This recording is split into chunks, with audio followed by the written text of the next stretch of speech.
Okay. Go. All right, good morning, coffee addicts. We're over in Prior Lake this morning with a very special opportunity for you. We are at Great Tea Road to experience a traditional Japanese tea ceremony. So let's go inside.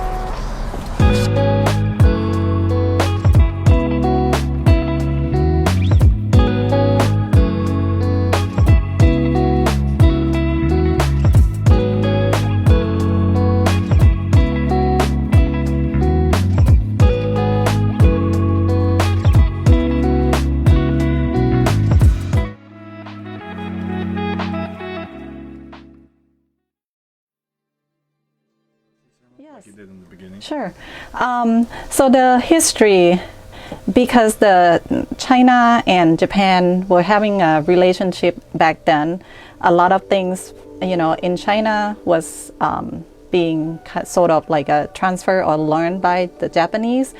As back then, as you know, like a lot of text was in like a Chinese characters until they developed their own. So as Buddhism that being transferred to Japan, tea was one of the things that the monk carried with, to come to Japan, and therefore the Japanese developed how to drink tea, and because of the Buddhism, that's why we start having the Japanese tea ceremony. It's start off by a guy named Senno Riku in 1500s, where he began to develop the process of how to make tea and incorporate with the Zen Buddhism, into the practice. He has 3 sons, and so each of them have their own school of doing tea. So there's we in Minnesota, and majority of in the United States is called like Ulasenke, but we also have in the whole U.S. also have other school as well. So if you see someone doing something like this, it's a different school.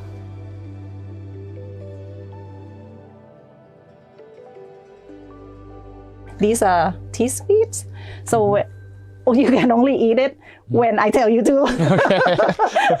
You can't eat it when I cannot tell you. So a lot of times, this paper is served in many purposes, not only just the tray, but also some people don't want to eat it. It's basically powdered sugar being present, and it would help, if you kind of sugar coat your tongue, your mouth a little bit, and with the tea, it's become very excellent. And some people take it home and just write what happened today, kind of note to themselves, or they just fold it and don't want to eat it, just take it home, that kind of thing. What else? The tea bowl, usually there's a front has some sort of pattern. There's certain one like this one, it doesn't really have pattern, but you can kind of a little bit tell. So when you drink tea, usually you put it on your left hand and hold it with your right. But before you drink that, you have to turn it 2 times. The reason is you want to drink in the back because you don't want to make your patterns disappear in the future. The tea bowl can be expensive, first of all, and without tea bowl, you can't drink tea. So it's the most important utensil of all.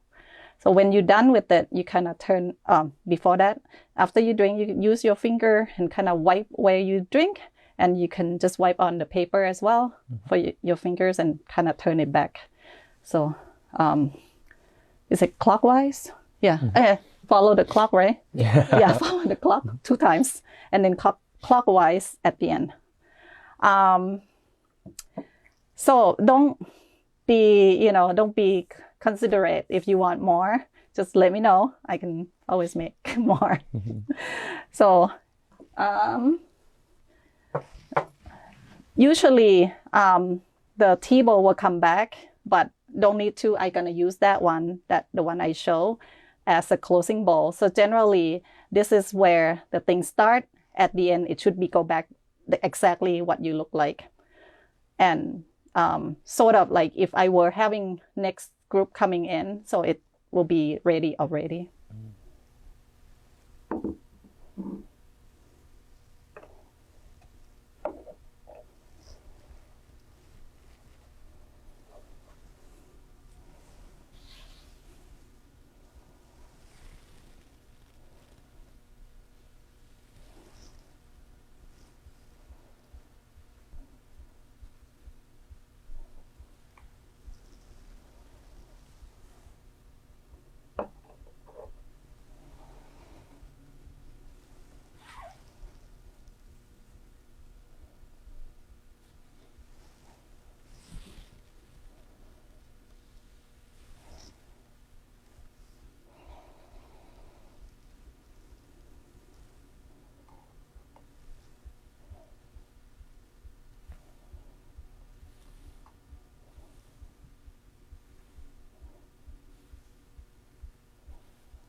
Okashio dozo. Please have your tea sweet.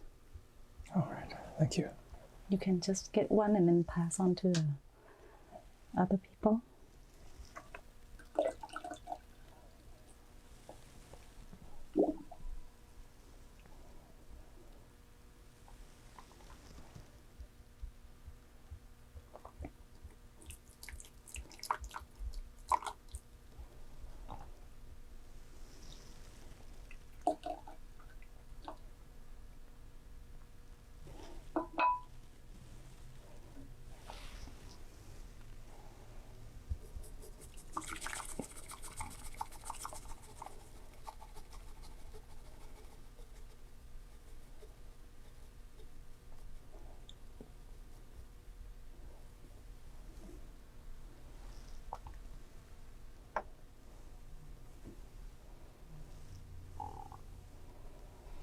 I am unable to go across, so can you pass for him, please? And I will continue doing the next one for you. You can drink if you want. Oh, sweet. Left hand on the bottom? Yep, just put it on your left, Okay. and then turn. Cheers.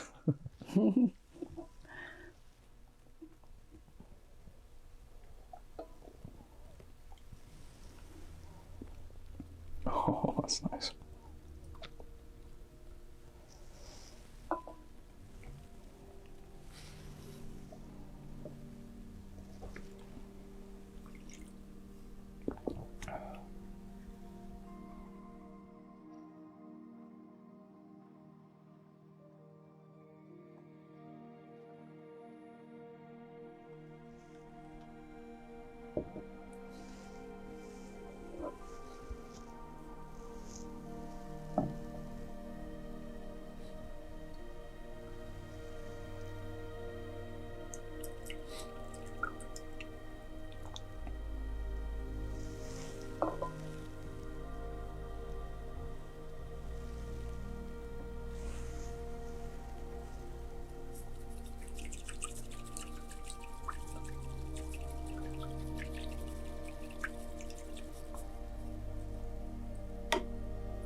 Okay. Thank you. Thank you. All right, we just wrapped up with Titima inside. Session was roughly an hour-ish long or so. We came out with a few goodies today. We got a bundle of the 5 best sellers, cute little bags with their logo on them too. Go check them out. And fun tidbit for you. So there were 3 of us, Grace, that song, and I. And something that was really cool is they prep your mouth with these sweet tea candies. So there were 3 of us, but there were 7 pieces of candy. She says it's always an odd number because you never want it to end. And it represents a lifelong learning. How awesome is that? This was a super cool experience to go through. It was so peaceful and insightful into a really traditional ceremony that we might not usually get to experience. So I think what was really valuable about this experience was really getting to expand our knowledge and be more aware as we were moving through our lives about the culture behind matcha and what really goes into this really traditional ceremony. So this was really special, and we're super grateful for this insight and be able to have this experience. Yay!